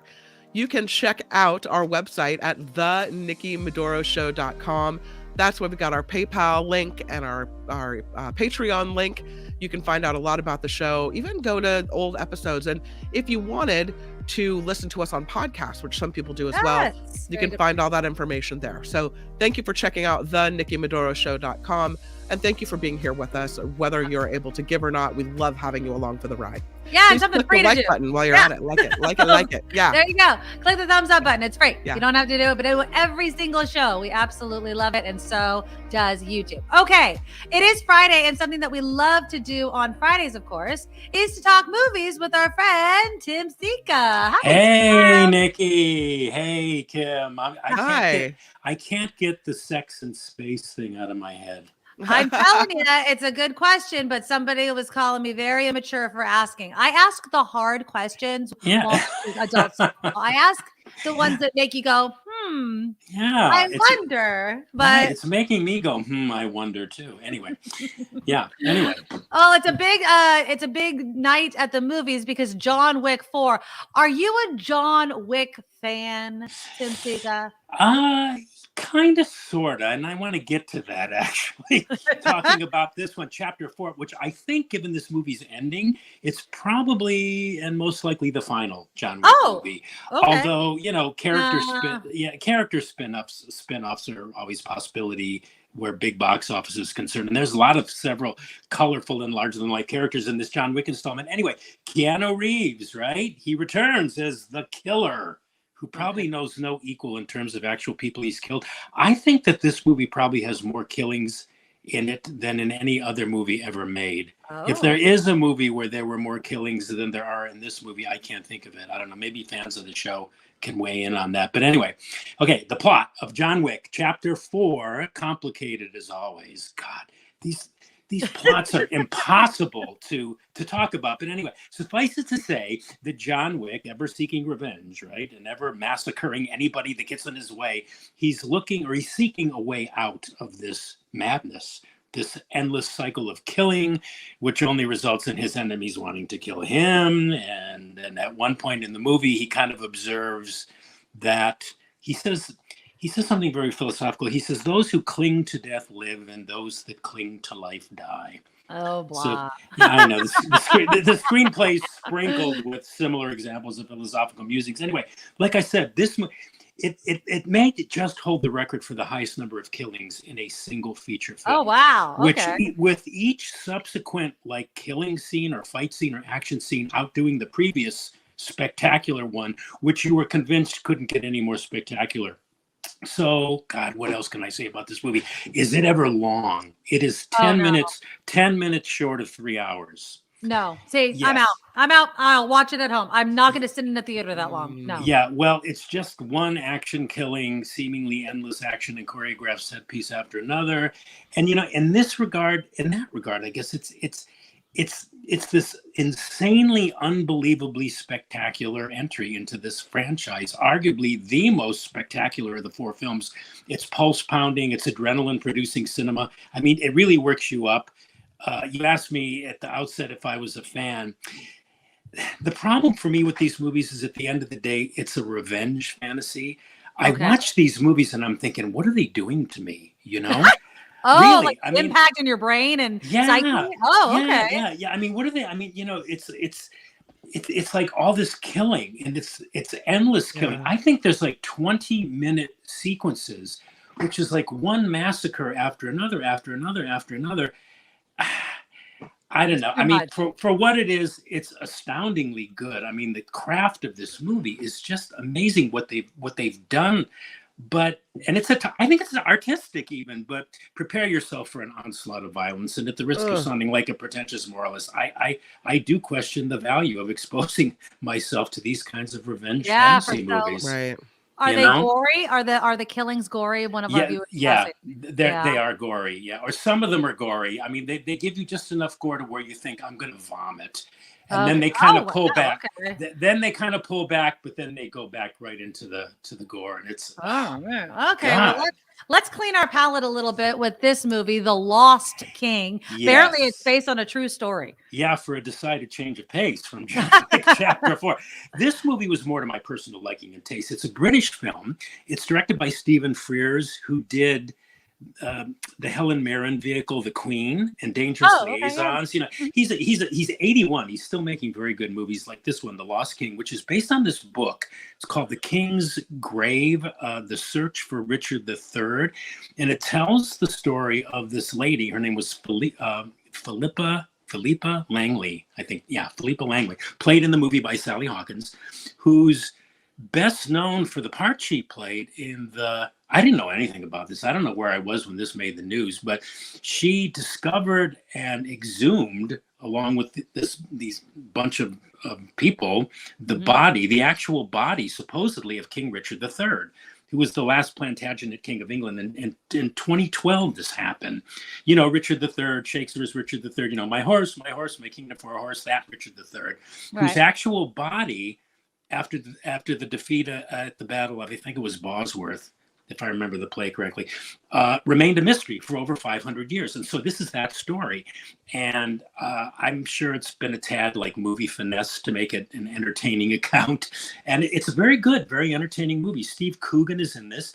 He plays Philippa's ex-husband, still in love with her, but still in her life, living at a separate residence, but still showing up at her residence daily to see their two boys off to school in the morning, having meals together, that kind of thing. It's a depiction of a relationship you never see on screen. Really, really interesting. And this was just one of the more interesting aspects of the movie, even though it's kind of secondary to this fascinating story about discovering the actual body of King Richard III. That's crazy. For which this gal, Philippa Langley, was awarded an MBE by the Queen. You know, what was that? MBE is a member of the most excellent order of the British Empire. Oh, so look at yeah, that. yeah. I enjoyed the movie. It's an interesting character study. It shows how this lady dealt with. She had this thing called chronic fatigue syndrome, which she had to manage on a daily basis. It's an actual condition. It's ME is what they call it. I can't even pronounce what the actual name is, but it's also the story of this woman who tended to be cast aside by these men she was dealing with. And yeah, I love too how it seemed to be an indictment of the tendencies toward fascism displayed by academia, the way it's institutionally practiced. So they give academia a dig here. So anyway, if you love history, if you love Shakespeare, I'm a fan of both. Nice. I think this is the movie to see. It's called The Lost King. Okay. And yeah, it's really a story about people who are judged unfairly in life. And it's about, the rectification of that. So, well, Laura just wrote in the comments, I love this film, just left the theater. So there you go. Oh, wow. There you go. Okay. Here's a movie. Now, I don't know, is this in French, Tori and Lokita? Yeah, it's in French with English subtitles, and this is one of the best films of this young year. Maybe the best, edging out.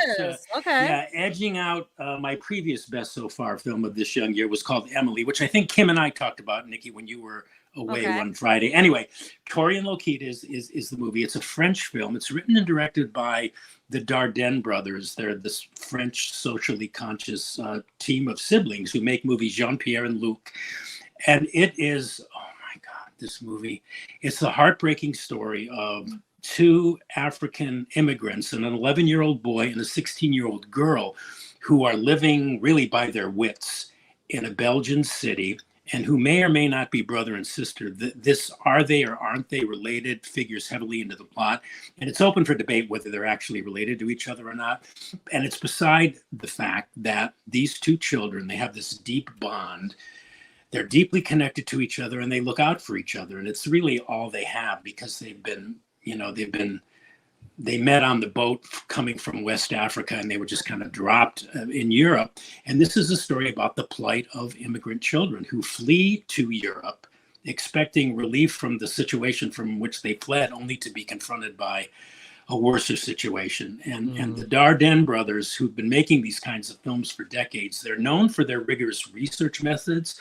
So the facts of what they've unearthed about the plight of many of these immigrant children have formed the basis of this. Oh God, it's tough. It is at times heartbreakingly rough, but it's absolutely a must-see movie. And the facts are that many of these kids, they're driven to deal drugs for money. They're sexually abused and exploited in as many ways as you can think of by this criminal underworld in Belgium to pay their debts, to send money back home to their large families, whatever it is. Anyway, that's the story. Wow. And it's just emotionally gut-wrenching. It's sad. It's moving. It's in the end, it's very beautiful. But it's a tough one. It's hard, and you need a box of tissues. It's a tight 87-minute watch, which is the good thing. I mean, it doesn't go on and on.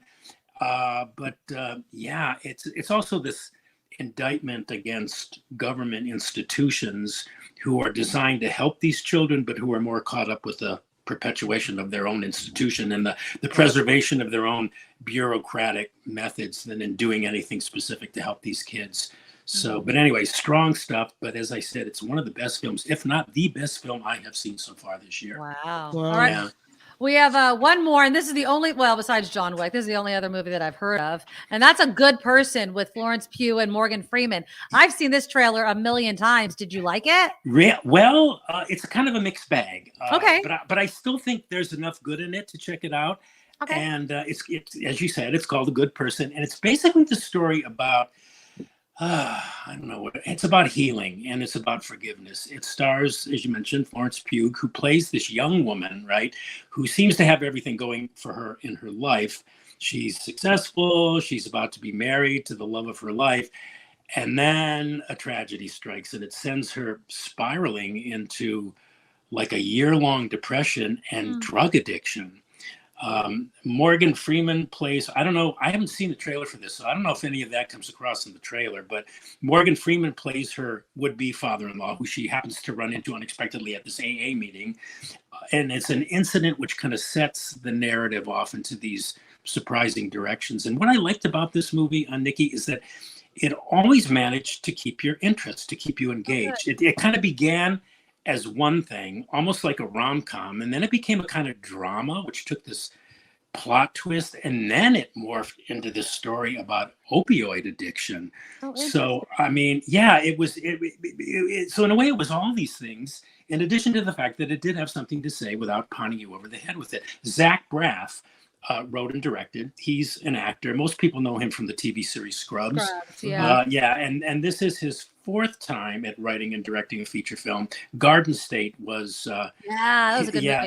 His writing and directing. Right. Yeah. Anyway, that was huge when it was released in 2004, that movie. But this is my favorite of the movies he's written and directed. Another plus, of course, I mentioned Morgan Freeman. He is amazing as always. He's dignity and gravitas personified. He's just a pleasure to watch. He's so in command of his acting craft, and it's so awesome. He's awesome. And so I think the movie aspires to be more than it actually is, which is not to say that it's disreputable or bad or a failure. It's kind of alternately busy and a bit messy, and it lacks a cohesive summation of what its intentions were. I think that's the best way I can describe. But it is worth seeing for its depiction of the struggles many people go through who've suffered severe loss. So it's worth seeing. Okay. I like Florence. I love Morgan Freeman. Her and Zach Braff. They dated for like 3 years. So I wonder how that. They did. I interviewed him last week for this, and he mentioned that they were dating while they made this movie. But that's all he said. I didn't even know that because I don't pay attention to a whole lot of that stuff. But So, and she's a really interesting looking actress, but in this movie she plays mostly the part without makeup, and I think she's better looking without makeup than when she's made up. At least she was in this movie. Beautiful woman. And a great actor. She's also good. I forgot to mention her. She's excellent in this role. And it seems like Zach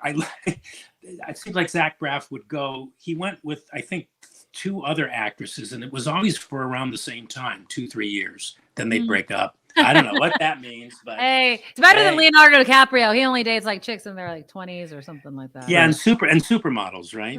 Right, supermodels. Yeah.